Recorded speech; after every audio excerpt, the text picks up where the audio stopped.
Parti. Bonjour les amis, donc on sort du déjeuner de travail avec le ministre de l'Intérieur. Je vais vous faire un petit débrief à chaud. Donc le ministre a annoncé officiellement le lancement du Beauvau de la sécurité civile, dont le premier rendez-vous est fixé au 8 avril avec le collège des financeurs, donc à savoir avec les représentants de l'ADF, de l'AMF et de la CNIS.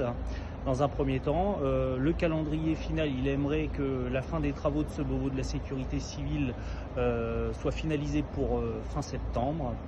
Voilà, après on ne sait pas encore comment vont se dérouler les différents groupes de travail, mais il nous a clairement fait état que cette table ronde, le but c'était d'y réunir tout le monde autour de la table, y compris en interministériel. Donc ça c'est quand même, j'ai envie de dire, au moins le point positif de la journée, puisque c'est une demande forte du SPACE 10 CFTC depuis 2016 d'organiser cet état général de la sécurité civile, entre guillemets. Voilà, après, un peu état d'esprit un peu mitigé, parce qu'effectivement, hormis sur cette annonce, nous ressortons avec finalement rien d'autre, pas d'annonce concrète de mesures immédiates à mettre en œuvre.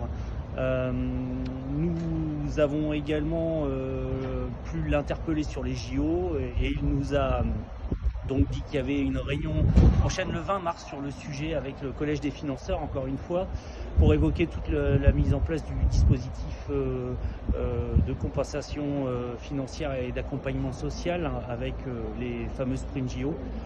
Lui, en tant que ministre, au nom de l'État, ils sont prêts à s'engager pour financer à hauteur de 50% du coût total du dispositif compensation JO. Ils n'iront pas au-delà. Voilà, donc on en saura plus dans les prochaines semaines.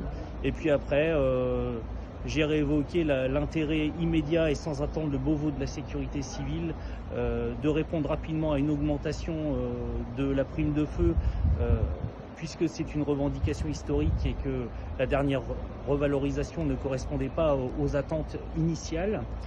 J'ai également rappelé l'intérêt d'agir rapidement sur la santé, sécurité et conditions de travail des sapeurs-pompiers et j'y ai englobé dedans la partie toxicité des fumées et protection du personnel, la fin de carrière, la proratisation et le déplafonnement de la bonification. Voilà, ce sont les sujets essentiels qui pour nous doivent avoir une réponse rapide. On va se réserver maintenant le droit d'échanger avec les collègues des autres organisations syndicales pour savoir quelle stratégie on définit et quelle suite on donne à tout ça. Merci encore et puis je vous souhaite une bonne fin de journée.